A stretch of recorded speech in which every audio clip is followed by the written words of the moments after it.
Yang pertama, tanah. Usahakan menggunakan tanah yang gembur atau subur ya teman-teman. Cirinya biasanya tidak keras ketika kering dan tidak becek ketika hujan atau basah.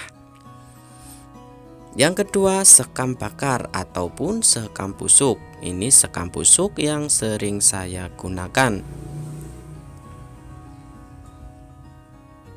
Yang ketiga, kompos ataupun pupuk kandang.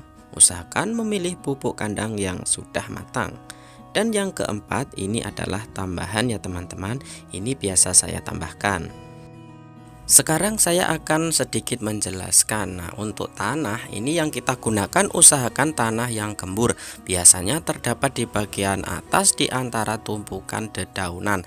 Nah, itu biasanya sering disebut dengan topsoil.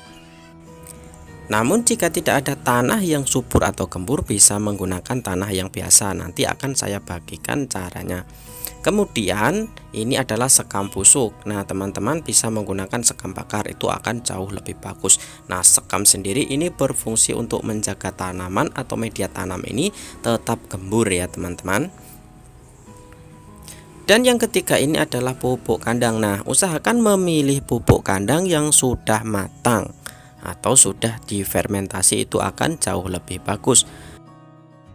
Dan yang keempat, saya biasanya menambahkan ini adalah pupuk organik dari Petroganik. Nah ini opsional saja ya teman-teman. Nah sekarang kita akan masuk ke cara pencampuran atau perbandingannya ya.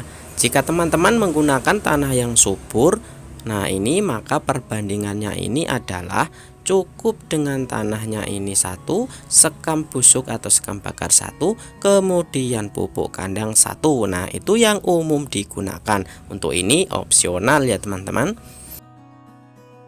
Nah namun jika teman-teman tidak memiliki tanah yang gembur atau tanahnya ini biasa cenderung sedikit keras, maka perbandingannya itu tanahnya 1, sekamnya ini 2, kemudian untuk pupuk kandangnya ini 1, jadi 1, 2, 1. Nah jadi seperti itu ya teman-teman untuk perbandingannya.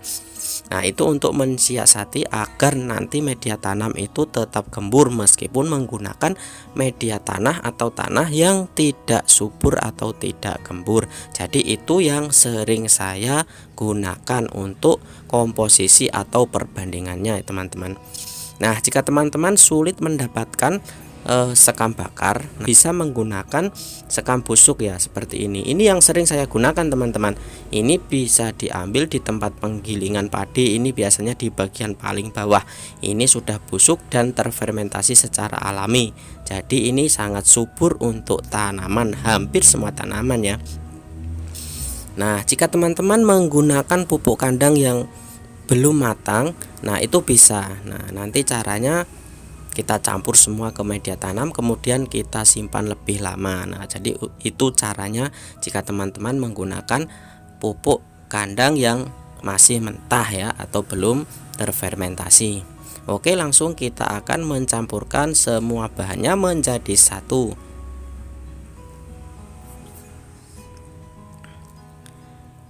Nah jadi ini adalah komposisi atau takaran perbandingan membuat media tanam yang subur untuk tanaman cabai, terong, tomat, sawi dan lain-lain yang sering saya gunakan. Jadi saya jarang sekali teman-teman menggunakan sekam bakar.